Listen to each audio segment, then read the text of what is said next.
Hör Uyghur Radiosi. Assalamu alaikum muhtaram azizlar. Hammalarga Hör Uyghur Radiosidan salam. Hörlük suyar Uyg'urlarning radiosidan salam. Hör Uyghur Radiosi 2004-yili marhum kompozitor Al-O'g'li Kurash Kusan apandimning bevosita yetaklashida Shvetsiyaning Eskilstuna shahridan Uyg'urcha anglatish boshlab, toki marhum apandimning tuyuqsiz vafotiga qadar nurg'un nadir asarlarni elga sungan edi. Biz marhumning izini besib, bugun 2022-yili 1-yanvardan boshlab Hör Uyghur Radiosidan har kuni 10 minutlik Uyg'urcha programmani ishlab elga sunmoqchi. Yangi yil quyoshi hammalarga hörlik quyoshi bo'lg'usi. Har bir kun, har bir aylanga xayrlik, omadlik bo'lg'usi. İnşallah bu yangi yil dillarga rohatlik, aziz tillarga salomatlik bo'lg'usi. Har biringlarning oilasi, atrofi hörlik nuri va barakatlarga to'lg'usi. Yangi yil yangi bahordan derak bergusi. Inoqlik, ömlik, mehribonlik, g'alaba har bir qarindishimizga yor bo'lg'usi. Biz hammamiz hörlikka tashna. Ish ömlikda, kuch birlikda degan o'rtoq g'oyada hammamiz birga tirishsak, Uyg'ur hamon bir kun hör bo'ladi. Hör mustaqil vatanni quralaydi va dunyoga jakalaydi. Hörlik yashasin. Qahramanni tug'ar bir yillar. Abduri Kunduzay Hamud. Qahramanni tug'ar bir yillar. Janglarida tavlab o'stirib, ba'zan parlar yulduzlar kabi, balki altun yatar ko'milib. Har ishda bor bir hikmat degan, kimli desa paylasub kabi. Bir zulmatning iskandisi yor, Musa kabikilar bir nabi. Tarixlarni varaqlab ko'rsam, qahramonlar to'la chiqibdi. Salbiylari qarg'ishga to'lib, yashnag'anlar dilga ko'chibdi. Har bir yilning iznasi qapmish qahramonlar harakatlanganda, har davrda tug'ilib demish zulm aşqan xiyonatlarda. Haqda turgan palvallar aşar, insonlikda qancha davandin, qilg'inidan rivoyat tug'ar, uzun yashar avlodlaridan. Qahramanni izdar har yerdan, yenimizda yashar ehtimol, umidsizlik qaplasa elni, ko'rmak qiyin, quloqqa nahal. Chiqdi o'ldi Uyg'ur qahraman, ahlar urduq pushaymon bilan, hayat chaqda qadri bo'lunmay, nazr berduq sap-sapi bilan. Bugun Uyg'ur açqın ko'zingni, rivoyatlar retsip tegishdi. Har qahraman yashar yurakda, haq bilimda yangsang iblisni. Uyg'ur tuqqan qahramonlarni, avlodlari aslar kuch elib, yashaydi ham dushman ko'nglida, qo'rqoqlarga mangu sur berib. Qahramanni tug'ar bu yilmu, umidlikman haqning nuridan, tirishqanlar hamon g'oliblar, tushmas ular elning ko'zidan. Ana tilim altın tilim, anam tili güher bilim, ana tilim nurluq tilim, qalbim yoruq parlaq ilim, ana tilim şanlıq tilim, bayliqim sen şatlıq tilim, ana tilim ata tilim, barliqim sen güzel tilim. Kichik qiyomat va cho'ng qiyomat. Kishlar apandimdan so'rabdi. Apandim, aqlliq adamsiz, qani aytib beranga qiyomat qachon bo'ladi? Xotinim o'lganda kichik qiyomat, o'zim o'lganda cho'ng qiyomat bo'ladi, deb javob beribdi apandim.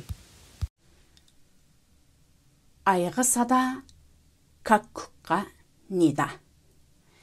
Men derdimni tökkechk ayıga.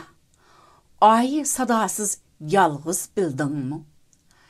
Ey kakkum, mudhiş keçide mana hemra bolay dedingmi? Bağlarımның gülzarlarida kuylaringe köngendi köngül. Alem gumut dava bolmakka basqanmıdın köyünge mühür. Ayığı jığlap köz yeşim tügüdi. Küylüşünde küçke tolgaymen. Yıllar berse ızımga ahmet, kelse bahar yurttu külgeymen. Ah kışkırıp kelgen kakkukның, dep nakşini başlısı dadam, ünü bulmaz öz yurttu verip, dep ahırni kılgaymen davam. Addi yaşaşını yaxşı görəmən, amma addi bolışını xalamayman. Başqalağı yetküdək hörmət berəmən, amma xoşaməçilikini yaxtırmayman. Oylağanlarımni ifadələşki iqtidarım yetidu, lekin bəzdə yanıla sükutini tallayman. Kən qorsaqlıq bilən yaşayman, amma könglimning nazuk taraflarini qadirlayman. Dostlarımның kəmçiligini qubul qıla alayman, biroq yüzsizligini keçirəlməyman. Hayat tinimsizliqida yursammu, mənlik işlar bilan büyük g'oya arzu armanlarimni amalga oshirish uchun yashab kelyapman. Chunki bu men. Muvaffaqiyat qozong'uvchilardagi 13 odat. Kishilarda yaxshi odatmi, yomon odatmi bo'ladi? Yaxshi odat sizni muvaffaqiyat yo'liga boshlaydi. Birinchi, muvaffaqiyat qozong'uvchi bir ishda uni qilishdagi maqsadini aniq biladi. Bundaqlar ishning natijasiga ko'ngil bo'lsa-mu, uni qilishdagi maqsadga bakrak ahamiyat beradi. Maqsadning aniq bo'lishi ularning natija qozonishiga turtki bo'ladi. Ular bu jarayondan huzurlanadi. Ikkinchi, muvaffaqiyat qozong'uvchi keskin qaror chiqaradi. Qarorni o'zgartmoqchi bo'lsa, ehtiyot bilan o'ylanib ish ko'radi. Odatdagi kishilar bir ishga yo'liqqanda azmlik bilan qaror chiqaradi ham qarordan tezlik yenib oladi. Muvaffaqiyat qozong'uvchilarning keskin qaror chiqarishidagi sabab ularning qimmat qarashi va ideyasi aniq bo'ladi. Ular ishning ig'ir yenikligini, jiddiy yoki jiddiy emasligini biladi. Shunga ishlarni atrofliq bir taraf qila oladi. Uchinchi, muvaffaqiyat qozong'uvchi boshqalarning so'zini zan selib anglaydi. Zan selib anglash boshqalarning so'zini anglash bo'lib qolmasdan, balki boshqalarning nima demoqchi ekanligini oydinlashtirib olishdir. Boshqalarning so'zini zan selib anglaganda mundaq bir necha ishga alohida diqqat qilish kerak. Birinchidan, boshqalarning so'zini bo'lmaslik. Ikkinchidan, boshqalarning so'zini to'liq anglash. Uchinchidan, boshqalarning so'zini xotirlab olish hojat bo'lmasa-mu, nima demoqchi bo'lganligini oydinlashtirib olish. To'rtinchidan, so'ramoqchi bo'lganlarni ko'ngliga pukib, qarshi taraf so'zini tugatganda andan so'rash. To'rtinchi, muvaffaqiyat qozong'uvchilarning kundalik plani bo'ladi. Muvaffaqiyat qozong'uvchilar aldınғы günü keşti yoki shu kuni saharda bu bir kunlik ishlarni xotirlab chiqadi ham bu ishlarning muhimlik darajasi bo'yicha radga turg'izdi. Ular vaqtni emas, ishlarni o'rinlashtiradi. 5. Muvaffaqiyat qozong'uvchilar kundalik xotira yozadi. Kundalik xotira yozishning qoidasi: birinchidan, mazmunni ifodalashga ahamiyat berish, qilib eslanmaslik. İkinchidan, kundalik xatir yozishni izchil davomlashtirish. Uchinchidan, kundalik xatir yozish orqali o'zining hayotlik qimmati va markaziy ideyasini lohiyalash. To'rtinchidan, har bir ishning farqini xotiralash. Beshinchidan, alohida vaqt va alohida ishlarni xotirlash. Oltinchidan, masalani hal qilish. Yettinchidan, bilimli kishilardan so'rab o'rganish. 8-dan, xotirasiga o'z bayonini yozish. 9-dan, kundalik yozilgan mazmunlarni oy oxirida ko'rib chiqish.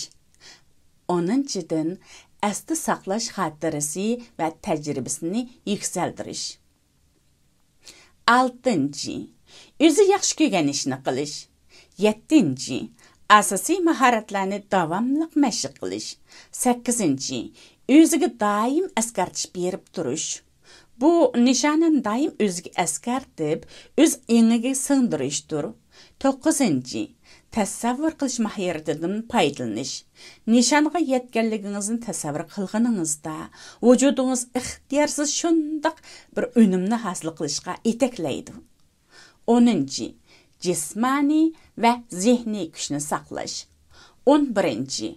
Muvaffaqiyat qozong'uvchilarning yashash nishoni ko'pincha o'zligidan xalqishdir.